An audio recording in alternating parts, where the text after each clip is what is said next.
नमस्कार, आपण पाहत आहात EBM न्यूज. मी डिंपल सरोदे. आज आपल्याबरोबर आहेत जळगाव शहरात नवीनच सुरू केलेल्या स्वप्न परीक्षा केंद्र यांचे संचालक दिनेश राजपूत सर. आज आपण त्यांच्याकडून जाणून घेऊयात त्यांच्या क्लासविषयी. चला तर मग सर, आपलं स्वागत आहे. आपण जो क्लास सुरू केलेला आहे स्वप्न परीक्षा केंद्र, याच्यामागे कुणाची प्रेरणा होती? मला प्रेरणा होती विद्यार्थ्यांची. गेल्या काही काळामध्ये मी काही संस्थेमध्ये मी शिकवलेलं होतं.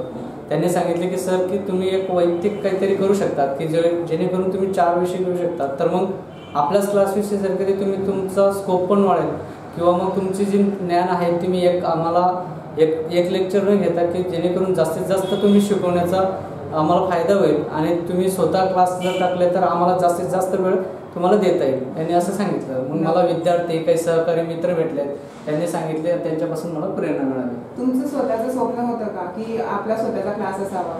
स्वतःचं स्वप्न म्हटल्यावर स्वप्न तर माझं स्पर्धा परीक्षा केंद्रातलंच म्हणजे स्पर्धा परीक्षेसाठीच होतं. परंतु स्वतःचा क्लास हे फक्त येणाऱ्या काही 2-4 दिवसात 18 तारखेला मी जॉब सोडला. त्याच्यानंतर मला वाटलं की काहीतरी वेगळं करावं आणि आपलं जर स्वप्न अपुरं राहून जात असेल तर इतरांचं स्वप्नाचं काय. मग मला ते कळालं की यांचं स्वप्न जर आपण घेऊन चाललं तर माझ्या क्लासचं पण नाव दिलेलं आहे स्वप्न. कारण आपण आयुष्यामध्ये जे काही करतो पहिल्यापासून म्हणजे जन्मापासून तर मृत्यूपर्यंत जर आपण म्हटलं की स्वप्नच पाहिजे आणि प्रत्येकाला स्वप्न हे गरजेचंच असतं. आपलं आईचं, वडिलांचं, ताईचं वगैरे सगळं जे असेल ते आपलं स्वप्न याच्यानेच आपल्याला पूर्ण करता येतं. तुम्ही काही वर्षांपासून विद्यार्थ्यांना शिकवताय आणि हे क्षेत्र असं आहे की याच्यामध्ये खूप कॉम्पिटिशन आहे आता सध्या तरी. तर मग तुम्हाला कधी असं वाटलं नाही का की आपण अधिकारी व्हावं या क्षेत्रामध्ये?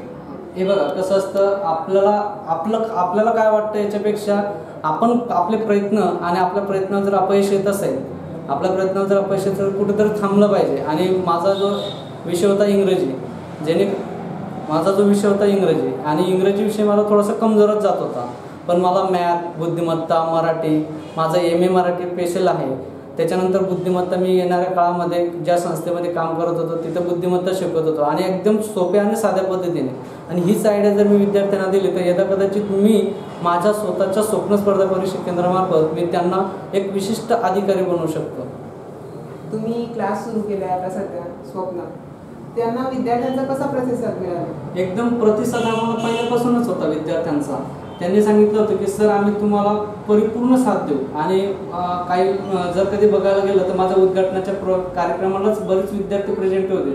मलाही पटलं होतं की मी उद्घाटनाचा कार्यक्रम करतोय आणि विद्यार्थी येतील का नाही, पण विद्यार्थ्यांचा एवढा प्रतिसाद होता. जवळपास 60 ते 70 मुलं मला उद्घाटनालाच भेटले आणि त्यावेळेसच दिसून गेलं की माझा विश्वास आणि माझं स्वप्न पूर्ण होईल. तुम्हाला असं म्हणायचं की विद्यार्थ्यांनी तुम्हाला क्लास ओपन करण्यासाठी सांगितलं? हो. तुम्ही स्वतःवरून नाही केलं? नाही. तुमच्याकडे जे विद्यार्थी येत आहेत क्लासला ते नेमक्या कोणत्या स्तरातील आहेत, म्हणजे अप्पर क्लास वगैरे? मला म्हणजे जे मी पहिल्यापासून पोलीस भरती, त्याच्यानंतर तलाठीचे काही बॅच काढलेले आहेत, त्याच्यानंतर पोस्ट ऑफिसच्या बॅच काढलेले आहेत, त्याच्यानंतर मला राज्यसेवेचा गेल्या संस्थेमध्ये राज्यसेवेचा मी HRD, बुद्धिमत्ता, मराठी हे 3 विषय घेत होतो.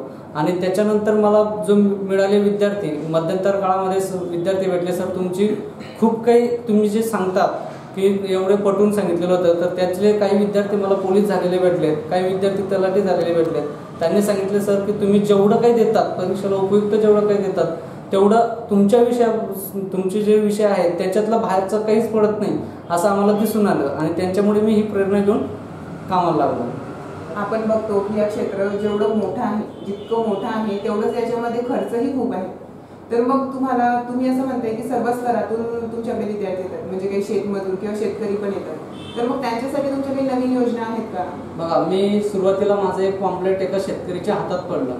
ते एका हॉटेलवर चहा वगैरे घ्यायला गेलं होतं. त्यांचा मला फोन आला की सर की तुम्ही शेतकरीच्या मुलांसाठी काय करणार. मी त्याला एवढं शेतकऱ्यांसाठी काय करणार, मी त्याला सांगितलं की शेतकऱ्यांसाठी काही करू नाही शकत पण शेतकऱ्याच्या मुलासाठी मी काहीतरी करू शकतो.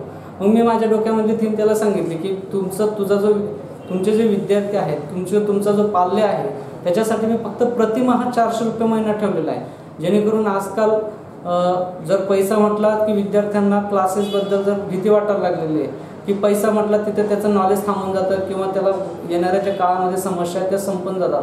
आता शहरी भागाचा विचार कधी केला तर इथं खाण्यापासून राहण्यापासून जर विचार केला तर त्याचा जो महिन्याभरचा खर्च आहे तर तेवढं इन्कम नसतं आणि त्या विद्यार्थ्याचाच विचार करून मी माझा प्रति महिना 400 रुपये फी ही पोलीस भरती आणि सैन्य भरतीसाठी मी ठेवलेला आहे. आपण आता जळगाव शहरामध्ये इतके वेगवेगळे क्लासेस आहेत आणि प्रत्येक क्लासमध्ये गेलं तर त्यांचं कॉमन असतं, आम्ही खूप साऱ्या सवलती देतो, सराव करतो. तसं वेगळं असं काय आहे तुमच्या क्लासमध्ये की विद्यार्थ्यांनी यावं? बघा, इतर क्लासविषयी मला तर काही सांगायचं नाही, परंतु माझ्या क्लासविषयी मला बोलायचं आहे. माझ्या क्लासमध्ये मी माझे जे एक छोटंसं पॉम्पलेट होतं त्याच्यातच पहिले सुरुवातीला दिलं होतं की मी जे क्लास चालवणार आहे त्याच्यामध्ये प्रति महिना 400 रुपये ही अटळ राहणार. म्हणजे ज्यावेळेस मला जसं जसं खर्च वाढेल, मला जर जमत असेल त्या पद्धतीने मी अतिशय कमी गरिबाने होतकरू किंवा हुशाराने होतकरू विद्यार्थ्यांसाठी मी सवलत ठेवलेली आहे. जेणेकरून शेतकरीचा मुलगा पण असेल किंवा माझ्याजवळ काही मुलं असे आलेले आहेत की सर मी सुरुवातीला क्लास लावला होता, आता माझ्याकडे क्लासला पैसे नाही आहेत, मी तुमच्या क्लासमध्ये छोटंसं का असेल ना ते वर्किंग करेल. मी त्याला म्हटलं बाबा कमव आणि शिक. तर मी त्याला सांगितलं की मलाही सहकार्य कर आणि तुमचे जर हात मला मिळाले तर मीही अजून तुमच्या जास्तीत जास्त देण्याचा मी प्रयत्न करेल. म्हणजे थोडक्यात कमवा आणि शिका पण ती पण राबवणार आहे. तुमचं नेमकं क्लासचं उद्दिष्ट काय आहे? क्लासचं उद्दिष्ट असं आहे की जेणेकरून ग्रामीण भागातला कसं पोलीस म्हटल्यावर आता बघा तुटवडा आवाज 121 कोटी आपली जनता आहे आणि तुटवडा म्हटल्यावर आपल्याला पोलीस जर एखादा ऑपॉर्च्युनिटी एखाद्या गरीब कुटुंबातला जर एखादा मुलगा पोलीस झाला, गावातला मुलगा जर पोलीस झाला तर त्याच्यासाठी काहीतरी करता येईल. तो पोलीस तो एक त्या गावाला एक उद्दिष्ट किंवा त्या गावाला एक येणाऱ्या पिढीमध्ये तो आदर्श ठरवेल आणि तो माझ्याही क्लासचं एक नाव राहील. त्याच्यानंतर एखाद्या गावातला एखादा प्रशासकीय अधिकारी व्हावा आणि तो जर झाला तर यदा कदाचित तो त्या गावाचा तो उल्लेख तो गाव तर मोठं करेलच पण आपला देशाची बी प्रगती त्याच्या मागे होईल एवढं मी उद्दिष्ट घेऊन समोर आलेलं आहे. आपल्याला जे विद्यार्थी या फील्डमध्ये येतात नवीन त्यांना खूप सारे वेगवेगळे अनुभव येतात, काही चांगले काही वाईट. मग तुम्ही जेव्हा स्वतः अभ्यास करत होतात स्पर्धा परीक्षांचा किंवा मार्गदर्शन करत होतात विद्यार्थ्यांना तेव्हा तुम्हाला नेमके काय अनुभव आले आणि कसे? आता मी सुरुवातीला ज्यावेळेस मी स्वतः अभ्यास करत होतो त्यावेळेस आम्ही पण 6 भाऊ होतो. आज छोटीशी आमची फॅमिली खूप मोठी होती परंतु छोटंसं इन्कम आणि समस्या खूप होत्यात. तर या समस्याला आम्ही काही लोकांनी आम्हाला सांगितलं की या मुलांचं होईल कसं, पण आज प्रत्येक जण प्रत्येकाच्या पायावर उभं आहे. तशीच आपल्याला काहीतरी जिद्द आणि चिकाटी जर आपण ठेवली तर यदा कदाचित आपण कुठेतरी त्याला सामोरं जाऊ शकतो. आज मी ज्यावेळेस अभ्यास करत होतो त्यावेळेस मी ग्रामीण भागामध्ये माझ्या 250 लोकसंख्येचं गाव होतं. त्यावेळेस मी ज्यावेळेस अभ्यास करत होतो त्यावेळेस माझे आईवडील मी जर 2 तास अभ्यास केला तर त्यांना असं वाटत होतं की तुझ्या डोक्यात बसतं का नाही किंवा तू हुशार आहे का नाही असे त्यांच्यामध्ये क्लिट होते. पण त्यांना माहीत नव्हतं की शहरी भागाची मुलं 18 तास अभ्यास करतात आणि 18 तास अभ्यास करण्यासाठी आपल्याला पाहिजे तशी सुविधा ग्रामीण भागामध्ये उपलब्ध होत नाही. मग मी सुरुवातीच्या काळात अजून जे एखाद्या अभ्यासिकेत जायचो तिथून फोटो काढून घ्यायचो आणि घरी सांगायचो की बघा आपल्या अभ्यासिकेमध्ये या अशी मुलं अभ्यास करतात, 18 तास अभ्यास केला आणि एखादा प्रशासकीय अधिकारीची नोकरी मिळवता येऊ शकते आपल्याला. परंतु ते माझे आईवडील थोडेसे या स्पर्धा परीक्षेचं थोडेसे त्यांना माहीत नाही. अजूनही क्लास टाकला तरी माझ्या आईवडिलांना थोडेसे त्याबद्दल अज्ञानच आहात. तर मला जे समस्या निर्माण झाल्या होत्या तशा काही विद्यार्थ्यांना अजून तसे समस्या भेडसावत आहेत. मग त्या समस्यांचं निरसन होण्यासाठी मी हाच क्लास स्वप्न स्पर्धा परीक्षेमार्फत जेवढे माझ्याकडून शक्य झालं तेवढं करण्याचा मी प्रयत्न करेन. म्हणजे तुम्ही विद्यार्थ्यांना मला असं बोलायचं होतं की तुम्ही विद्यार्थ्यांना काय सांगा की कोणत्या गोष्टीबद्दल सावधान राहायला पाहिजे किंवा कोणत्या त्यांनी नाकारायला पाहिजे गोष्टी या फील्डमध्ये, कारण याच्यामध्ये एकाग्रतेची खूप आवश्यकता असते. हे बघा कसं असतं, आपण जर कधी म्हटलं विद्यार्थ्यांना दोष देऊन फायदा नसतो.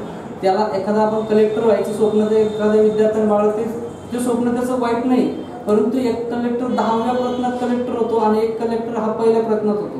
मग पहिल्या प्रयत्नात जो कलेक्टर होत असतो मग तोच हुशार असतो का 10व्या प्रयत्नानंतर जर आपण विचार केला तर तो पण कलेक्टर हुशारच असतो. दोघांचं जर आपण विचार केला तर दोघांचं स्वप्न मात्र एकच असतं, कलेक्टर होणं. पण कलेक्टरला पहिला जो विद्यार्थी असतो त्याला योग्य मार्गदर्शन, योग्य पुस्तक, योग्य शिक्षक, योग्य ती वेळ आणि योग्य ते वातावरण त्याला मिळालेलं असतं. आणि पण 10व्या प्रयत्नात ज्याचं स्वप्न कलेक्टरचं असतं त्या तो फक्त झटत असतो त्या परिस्थितीनंतर. कदाचित त्याला एक तर तो त्याच्या स्वप्नापासून दूर पण गेला असता, त्याला 10व्या प्रयत्नात जे यश मिळालं ते पहिल्याच प्रयत्नात मिळालं असतं जर का त्याला योग्य शिक्षक, योग्य मार्गदर्शन, योग्य ती वेळ, योग्य ती पुस्तकं, योग्य ती दिशा जर त्याला मिळाली असती तर कदाचित तो 10व्या प्रयत्नात नाही, तो पहिल्याच प्रयत्नात झाला असता. म्हणजे छोट्या छोट्या चुका आहेत जे सराव बरोबर न करणं, मार्गदर्शन बरोबर न मिळणं, त्याच्यामुळे विद्यार्थी कुठे ना कुठे मागे राहतात. सर, तुम्ही जे या फील्डमध्ये येतात, जे स्पर्धा परीक्षांमध्ये येतात नवीन विद्यार्थी, त्यांना काय संदेश द्याल? नवीन विद्यार्थ्यांना एवढाच मी संदेश देऊ शकतो की तुमचं पैसे वाचून कोणतंच काम राहू नाही शकत. तुम्ही जर माझ्याशी संपर्क साधला की सर माझ्या अशी समस्या आहे, जर ते योग्य तेवढ्या वेळात मी त्याला त्याची समस्या मी सोडू शकतो, परंतु तो माझ्यापर्यंत आला पाहिजे. आता पैसा हा म्हटल्यावर आपण पण रेंटनेच सगळ्या गोष्टी केलेल्या आहेत. मग जर कधी तो त्या पद्धतीने जर महाराष्ट्रातल्या इतर फीयांपेक्षा जर माझी फी जर कधी त्याला सोयीस्कर असेल, माझ्या क्लासचं वातावरण त्याला सोयीस्कर असेल किंवा माझ्या क्लासबद्दल त्याला जर पॉझिटिव्ह थिंकिंग असेल तर त्याला येणाऱ्या काळामध्ये तो प्रशासकीय अधिकारी असेल, पोलीस असेल, ग्रामसेवक होऊ शकतो, क्लर्क होऊ शकतो, याची मी सुविधा त्याला उपलब्ध करून देईन.